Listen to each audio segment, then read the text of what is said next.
Mr. Messeri, it's directed at you. For way of background, I'm very interested in the export component of this, and as you know, the U.S. Commercial Service was created specifically to help U.S. companies find international business partners in the worldwide marketplace.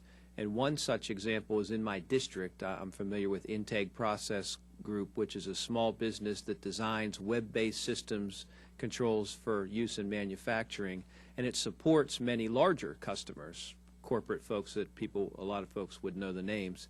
And in Western Pennsylvania, the U.S. Commercial Service has established an office to help companies such as Integ succeed. And my question for you is, the administration, of course, has set this 5-year goal to double U.S. exports, and I was wondering if you can discuss how technologies developed specifically by small U.S. firms can more effectively reach the global marketplace.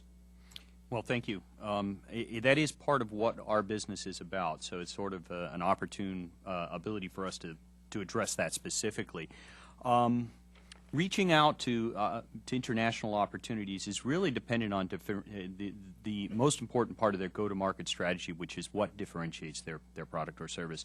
And what we're really seeing, especially in our area, which I focus on sustainability, which is a lot about renewable energy and waste optimization, those types of things they have a global audience of possibilities in the market, but they have to be differentiated. And so what we have to do if we're going to help them is learn how to get that differentiation to be told.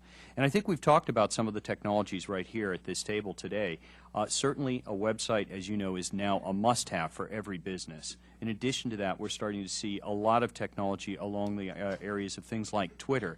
Our company alone has over 7,000 people following us, and we put very little effort into anything more than hanging a shingle up for that, and that has a global audience. As a result of that, and this is sort of getting to your point, in our example, we not only use Twitter, but Twitter actually points people back to our website, which then feeds an international audience of participants. On any given day, almost 60% of the people who visit our website are from offshore.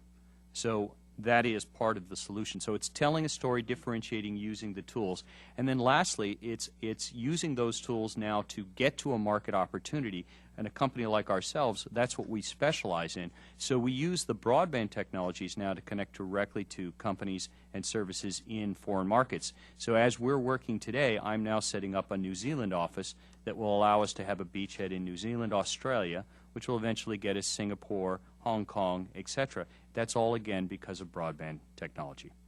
Thank you. I wanted to switch subjects and talk to Ms. Altmire for a moment. You talked a lot about access to the Internet and how important broadband is. I wondered if you could talk about the fact that many small businesses report that the cost of broadband is a roadblock to the adoption of it. And I was wondering how the cost of broadband affects your business in particular, and what advice you would have for us to help make it more cost-effective for small businesses. Well, as was mentioned earlier, I mean, I think that having an equal playing field in terms of accessibility and speeds is really essential to small businesses, because as a cost of service, as it exists now, we're penalized if we don't have deep pocketbooks and we can't afford a fiber optic line.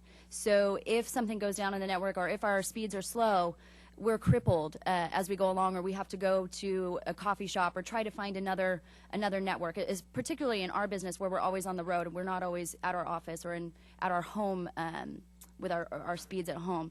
So I think that really it is essential, as more and more people choose to, particularly in the millennial generation, choose to work for themselves or choose to telecommute for the lifestyle, that having access anywhere and having equal speeds of service is just really, without that, is a severe disadvantage to our businesses.